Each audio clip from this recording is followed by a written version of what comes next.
इस चैप्टर के पिछले वीडियो में हमने वाष्पीकरण और वाष्पीकरण को प्रभावित करने वाले कारकों के बारे में अध्ययन किया था। वाष्पीकरण को प्रभावित करने वाले जो 4 मुख्य कारक थे, जिनमें तापमान, सतह का क्षेत्रफल, वायु की गति और आर्द्रता के बारे में हमने विस्तार से अध्ययन किया था। आज हम बात करेंगे वाष्पीकरण से जुड़े कुछ तथ्यों के बारे में, जिनमें पहला तथ्य है कि वाष्पीकरण के कारण शीतलता कैसे आती है। तो आप इसको प्रश्न के रूप में लिखिए। प्रश्न के रूप में लिख सकते हैं कि वाष्पीकरण के कारण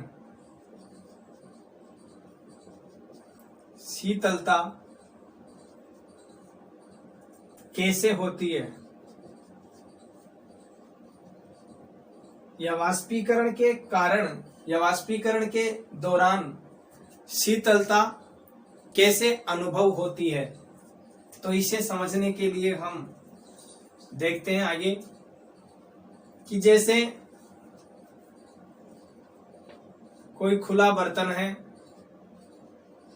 उस बर्तन में जल रखा हुआ है या कोई भी द्रव रखा हुआ है, तो उसका निरंतर वाष्पीकरण होता रहता है।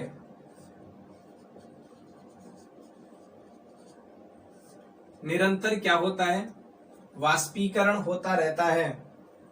और निरंतर वाष्पीकरण होने से इसकी ऊर्जा में क्या आ जाती है?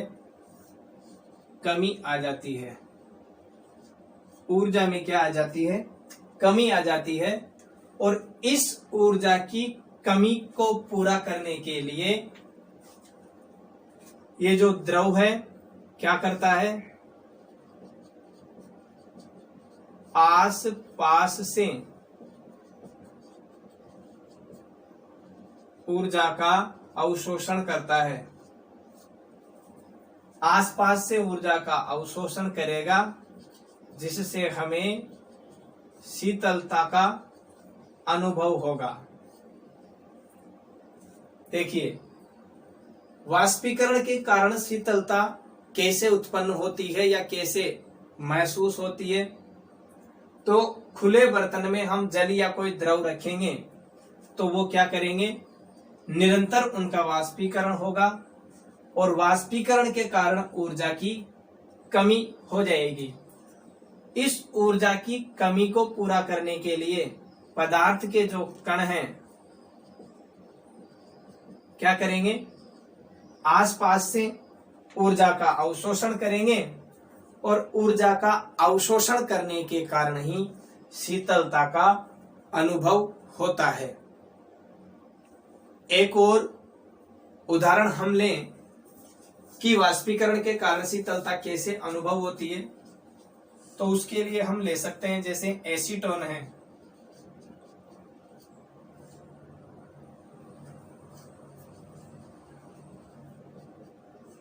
नाखूनों की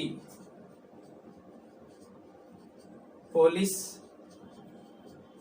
हटाने वाला द्रव। एसीटोन जो है नाखूनों की पॉलिश हटाने वाला द्रव है। और नाखूनों की पॉलिश हटाने वाले द्रव को जब हम हथेली में रखते हैं तो हथेली में रखने के बाद में इसके जो कण होते हैं वो क्या करते हैं? आसपास से ऊर्जा का अवशोषण करते हैं और वाष्पीकृत हो जाते हैं। वाष्पीकृत होने के बाद में हमें हथेली में क्या होता है? शीतलता का अनुभव होता है।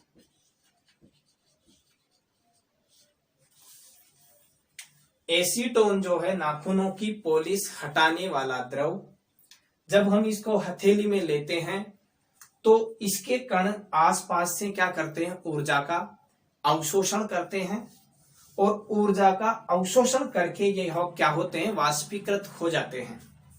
वाष्पीकृत होने के बाद में और वाष्पीकृत होने के कारण ही हथेली में हमें क्या होती है, शीतलता का अनुभव होता है। तो इन दोनों उदाहरणों से हम समझते हैं कि वाष्पीकरण के कारण हमें शीतलता का अनुभव होता है। कैसे होता है, दोनों उदाहरणों में हमने समझा। तो यहां पर एक ही बात सामने आई है कि आसपास से ऊर्जा का अवशोषण करना, आसपास से ऊर्जा का अवशोषण करना, यानी आसपास के जो ऊर्जा है उसको अवशोषित करके ये खुद तो वाष्पीकृत हो जाते हैं और वहां पर शीतलता का अनुभव छोड़ जाते हैं। तो इस प्रकार स्पष्ट है कि वाष्पीकरण के कारण शीतलता का अनुभव होता है। एक और उदाहरण हम देखें तो तेज धूप या गर्मी के दिनों में हमने देखा होगा और हमने भी किया होगा कि जैसे कोई खुला स्थान है या हम ले सकते हैं छत, तो गर्मी के दिनों में या तेज धूप वाले दिनों में हम खुले स्थान पर या छत पर क्या करते हैं, जल छिड़कते हैं। क्यों छिड़कते हैं, कि हमारे ठंड हो जाए और हम आसानी से आराम कर सकें। तो जल छिड़कने पर जल की जो गुप्त ऊष्मा होती है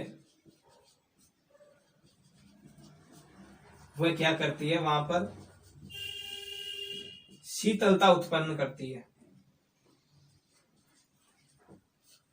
जल छिड़कने पर जल का तो वाष्पीकरण हो जाएगा, लेकिन वाष्पीकरण के दौरान जो जल की गुप्त ऊष्मा होगी वो क्या करेगी, वहां शीतलता उत्पन्न कर देगी। इसलिए खुला स्थान या छत जिस पर हमने जल छिड़का है, जिस पर हमने जल छिड़का है वह स्थान कैसा हो जाएगा, शीतल या ठंडा हो जाएगा। तो इस उदाहरण से भी स्पष्ट होता है कि वाष्पीकरण के दौरान शीतलता का अनुभव होता है। इसके बाद वाष्पीकरण से जुड़े हुए और उदाहरणों के बारे में हम बात करते हैं, जिनमें पहला उदाहरण है कि गर्मियों के दिनों में हमें सूती कपड़े पहनने की सलाह दी जाती है। अब हमें लगता है कि सूती कपड़ों में तो गर्मी ज्यादा लगेगी, हम क्यों पहने, सूती कपड़े पहनने का फायदा क्या है। अगर ये हमें पता हो तो हम जरूर सूती कपड़े पहनेंगे। तो अगला उदाहरण हम यही लेते हैं कि गर्मियों में हमें सूती कपड़े क्यों पहनने चाहिए।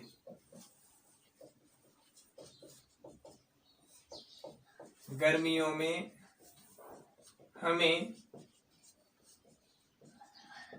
सूती कपड़े क्यों पहनने चाहिए। सूती कपड़े गर्मियों में हमारे लिए कैसे लाभदायक हैं, कैसे अच्छे साबित हो सकते हैं, तो इसको समझते हैं। देखिए, गर्मियों के दिनों में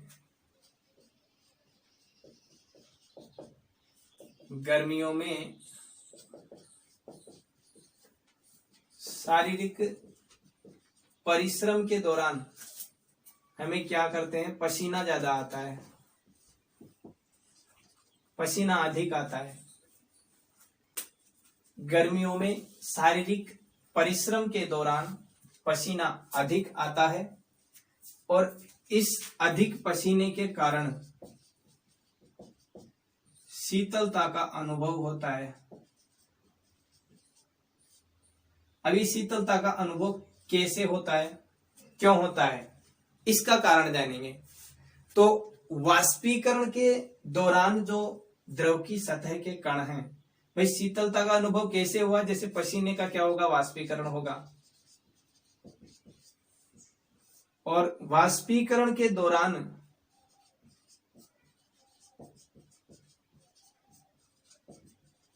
द्रव की सतह के कण, यहाँ पे द्रव क्या है, पसीना है।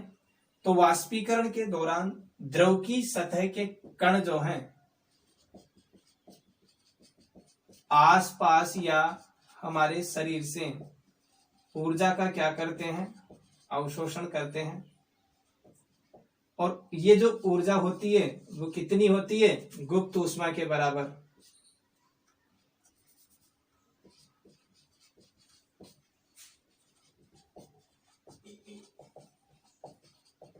ये ऊर्जा जो होती है गुप्त ऊष्मा के बराबर होती है, उसका ये अवशोषण करते हैं। अवशोषण करने पर देखो ये जो द्रव है वो तो किस में बदल जाएगा, वाष्प में बदल जाएगा, और हमें क्या होगा, शीतलता का अनुभव होगा। देखो गर्मियों में शारीरिक परिश्रम करने से पसीना अधिक आता है, हम सब लोग जानते हैं।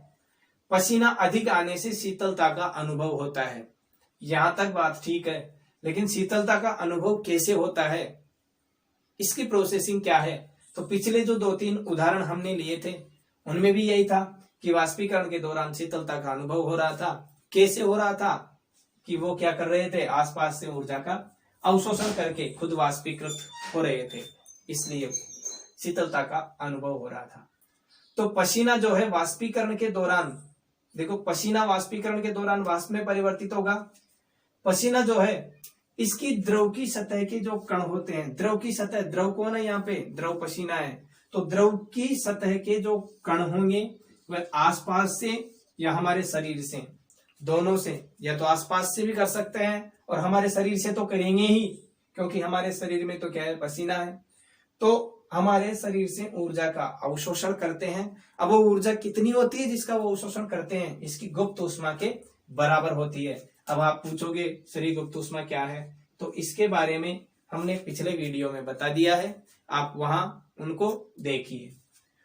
तो जैसे ही ऊर्जा का अवशोषण करते हैं, ये द्रव जो पसीना है किस में बदल जाएगा, वाष्प में बदल जाएगा। वाष्प में बदल के ये तो क्या हो जाएगा, वाष्पीकृत हो जाएगा, और वाष्पीकृत होने से हमें शीतलता का अनुभव होता है। इस प्रकार गर्मियों में पसीने के कारण भी हमें शीतलता का अनुभव होता है। अब आप कहोगे कि सर प्रश्न तो चल रहा था कि गर्मियों में सूती कपड़े क्यों पहने, इसका आंसर तो आया ही नहीं अभी तक। तो इसका आंसर ये है कि देखो शारीरिक परिश्रम जब हम करेंगे तो पसीना अधिक आएगा, और जो सूती कपड़ा होगा ना, इस पसीने को क्या होगा, अवशोषित करेगा।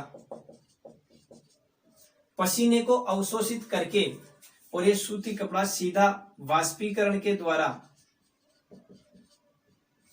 इसको किसमें भेज देगा, वायुमंडल में, या हमारे शरीर से दूर कर देगा। किसको, पसीने को। तो जैसे ही इसका वाष्पीकरण यहां से होता रहेगा, तो पसीने के वाष्पीकरण से हमें क्या होगी, शीतलता का अनुभव होगा। इसीलिए हमें गर्मियों में सूती कपड़े पहनने चाहिए, क्योंकि सूती कपड़ा मोटा होता है, और अवशोषण, जल को या द्रव को अवशोषित करने की जो दर होती है, इसमें क्या होती है, सूती कपड़े में अधिक होती है। मोटा है तो अवशोषण भी अधिक होगा। अगर सूती कपड़े के अलावा कोई सा भी कपड़ा हम पहनते हैं तो उसकी जल अवशोषण की क्षमता जो होगी वो क्या होगी, कम होगी। कम होगी तो वाष्पीकरण नहीं होगा, और वाष्पीकरण नहीं होगा तो हमें गर्मी ज्यादा महसूस होगी। इसलिए गर्मियों में सूती कपड़े पहनने से सूती कपड़ा पसीने को अवशोषित करता रहता है, और वाष्पीकरण कर करके उसको वायुमंडल में भेजता रहता है, और इस प्रकार हमें ठंडक महसूस होती रहती है। इसीलिए आपने देखा होगा कि हमारे जो भी बुजुर्ग हैं वो सब यही कहते होंगे कि गर्मियों में हमें सूती कपड़े पहनने चाहिए। और आज हमने भी जान लिया कि विज्ञान भी यही कहता है कि गर्मियों में सूती कपड़े पहनने चाहिए। इसके बाद में एक और उदाहरण हम लेते हैं, जिससे भी आप समझ पाओगे कि वाष्पीकरण के दौरान शीतलता का अनुभव कैसे होता है। वैसे जहां तक है हमने जो ये 4-5 उदाहरण समझे, इनसे अच्छी तरह समझ में आ ही गया होगा। तो अगला जो तथ्य है उसको प्रश्न के रूप में हम लिखेंगे कि बर्फीले जल से भरे गिलास की सतह पर जल की बूंदें हमें क्यों नजर आती है, क्या कारण है उसका। लिखिए क्वेश्चन के रूप में कि बर्फीले, बर्फीले मतलब बिल्कुल ठंडा, बर्फीले जल से भरे गिलास की बाहरी सतह पर जल की बूंदें, जल की बूंदें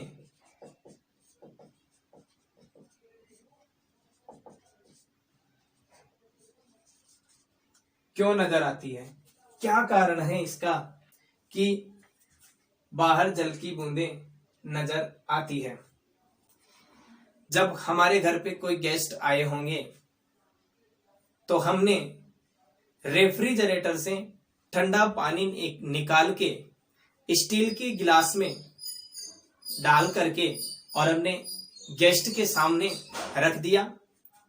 गेस्ट और हमारे पेरेंट्स कुछ बात को लेकर बिजी थे तो उन्होंने उस पानी का उपयोग करना भूल गए। वो कुछ देर बाद हम रूम में जाते हैं तो हम देखते हैं कि उस गिलास की बाहरी सतह पर छोटी छोटी पानी की बूंदें हमें दिखाई देती है।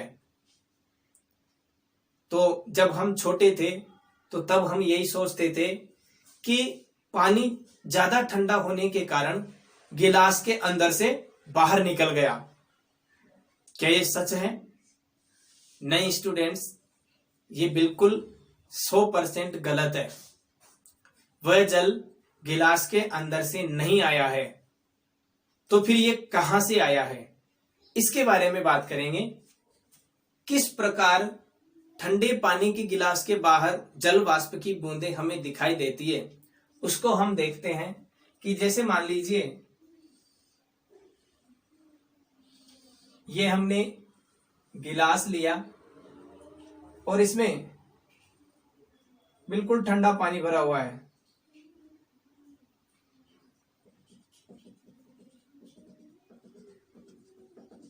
कुछ समय बाद हम देखेंगे तो इसकी बाहरी सतह पर छोटी छोटी जल की बूंदें हमें दिखाई देती है।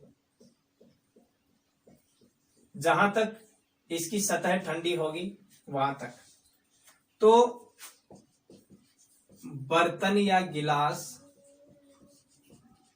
जो भी है, इसकी जो ऊष्मा है वो क्या होगी, कम होगी। और वायु में उपस्थित जो जलवाष्प है, इस जलवाष्प की जो ऊर्जा है बर्तन या गिलास के संपर्क में आते ही, जैसे इसके संपर्क में आती है तो इस जलवाष्प की ऊर्जा क्या होती है, कम हो जाती है। जैसे ही वायु में उपस्थित जलवाष्प बर्तन या ठंडे गिलास के संपर्क में आती है तो उसकी जो ऊर्जा होती है जलवाष्प की, वो क्या होती है, कम हो जाती है। और ऊर्जा या ऊष्मा, ऊर्जा कम होने से ये जो जल वाष्प है किस में बदलेगी, द्रव में बदल जाती है। किस में बदल जाती है, द्रव में बदल जाती है। और द्रव में बदलने के कारण ही ये जो छोटी छोटी बूंदें हमें दिखाई दे रही है, ये इसी रूप में, द्रव के रूप में हमें दिखाई देती है। तो इससे स्पष्ट हो गया होगा कि बर्फीले या ठंडे जल से भरे गिलास की बाहरी सतह पर जो जल की बूंदें हैं वह गिलास के अंदर से नहीं बल्कि हमारे वायुमंडल का जो वातावरण है उसमें जो जलवाष्प उपस्थित है उस जलवाष्प के द्रव में बदलने के कारण ही दिखाई देती है। बर्तन या गिलास जो है उसका टेम्परेचर क्या होगा, बहुत कम होगा, और वायुमंडल में उपस्थित जो जलवाष्प है उसका टेम्परेचर अधिक होगा इसकी अपेक्षा। जैसे ही वायुमंडल में उपस्थित जलवाष्प की ऊर्जा इस गिलास के संपर्क में आती है, संपर्क में आते ही इसकी जो ऊर्जा है वो क्या होती है, कम हो जाती है। ऊर्जा के कम होते ही जलवाष्प किस में बदलेगी, द्रव में बदलेगी, और द्रव में बदलने के बाद में हमें ये बूंदों के रूप में गिलास के बाहरी सतह पर हमें दिखाई देती है। इस प्रकार ये स्पष्ट है कि ठंडे जल से भरे बर्तन या गिलास की बाहरी सतह पर जो पानी की बूंदें हैं वे जल वाष्प का रूप होती है। इस प्रकार हमारा जो चैप्टर है हमारे आसपास के पदार्थ वो कंप्लीट होता है। अगर इस चैप्टर से रिलेटेड आपकी कोई भी समस्या है, कोई भी परेशानी है, तो आप लोग उस वीडियो के कमेंट बॉक्स में आपका प्रश्न लिख सकते हैं। नेक्स्ट वीडियो में जब भी हम बात करेंगे तो उन प्रश्नों को लेकर बात करेंगे ताकि आप लोगों के लिए आसानी रहे। आशा करता हूं आज हमने जो अध्ययन सामग्री आप लोगों को उपलब्ध करवाई वो आप लोगों के लिए अच्छी साबित होगी और आपको अच्छी भी लगी होगी। अगर हमारा वीडियो आप लोगों को अच्छा लगता है तो आप वीडियो को लाइक और शेयर कर सकते हैं, और अगर आपको लगे कि हमारे द्वारा प्रदान अध्ययन सामग्री आपके लिए अच्छी साबित हो सकती है तो आप चैनल को सब्सक्राइब जरूर करें। वीडियो को पूरा देखने के लिए धन्यवाद।